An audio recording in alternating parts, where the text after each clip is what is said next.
Sinabihan ko na rin talaga sila, really, I truly want a trial because I want a bloodbath talaga.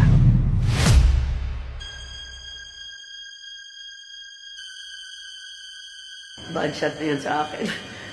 Unless she says sorry or whatever. Or maybe she will, maybe she... Nakita ko siya ulit, di ba? Sabi ni Bob, behave. Sabi ko, wrong person, honey. Lisa Marcos, naalala mo? Nagpadala ka sa akin ng video? Sinabihan mo ako saan kukunin ang pera. Pinakita mo ang muka ng tao doon sa video message mo. You sent me written instructions about money. Millions a month. Anong nakalagay doon sa envelope? DepEd. Anong ginawa ko? Binigay ko sa DepEd! Wala ka ngang posisyon sa gobyerno, namimigay ka ng pera ng gobyerno eh! Isira ito yung tangal ng mga kasama ko sa Office of the Vice President. Sasabihin nyo sa mga tao, nakaw yan, confidential funds yan. Niwala nga kayo isang proof na confidential funds yan. Naniwala lang kayo sa isang babae na ang pangalan ay Gloria Mercado na nagsabi confidential funds yan, na hindi nyo nga nilabas, na wala pang confidential funds, meron ng white envelope. Kasi 2022 pa lang,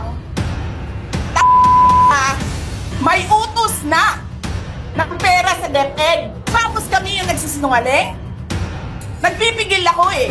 Kasi gusto ko lang magtrabaho. Gusto ko lang tapusin nyo na yung show ninyo dyan sa House of Representatives para makabalik na kami sa trabaho namin. Tapos ganyan ang gagawin ninyo sa amin dahil hindi kami sumusunod sa inyo. Dahil ayaw na namin tumulong sa inyo. Ganito gagawin ninyo? Presidente ka, may speaker ka na involved sa bribery ng Supreme Court Justices. May video, may kaso, may witnesses. Hindi mo tinanggal yung speaker mo. Pinabayaan mo siya abusuhin ang pera ng bayan. Paikot-ikot sa buong bansa, namimigay ng pera na para bang kanya. Eh di ba nga, lagi niyo sinasabi separation of powers? Anong trabaho ng legislative branch? Gumawa ng batas. Anong ginagawa ni Martin Romualdez? Nagdidirect ng DSWD, namimigay ng ayuda, nagsasabi kung anong bibigay, anong gagawin, sino ba ang presidente dito? Alam nyo, alam namin, mali ang ginagawa ninyo. Sinabihan ko lang mga kasama ko sa Office of the Vice President, pasensya na, sumunod na lang tayo para matapos na sila.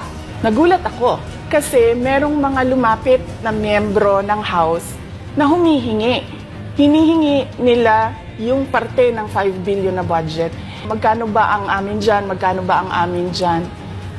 So sinabi ko, hindi pwede ito. So sinabihan ko yung isang congressman, sabihan ninyo si Martin Romualdez na hindi pwede chap-chapin ang classroom construction na 5 billion. Hindi nga ako pumayag na kunin yung 5 billion, dinagdagan nila ng 10 billion yung classroom construction ng Department of Education.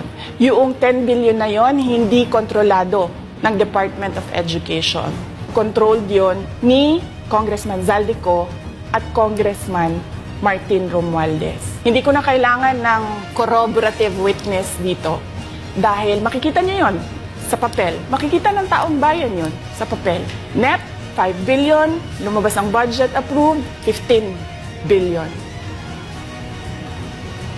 I truly want a trial because I want a bloodbath talaga.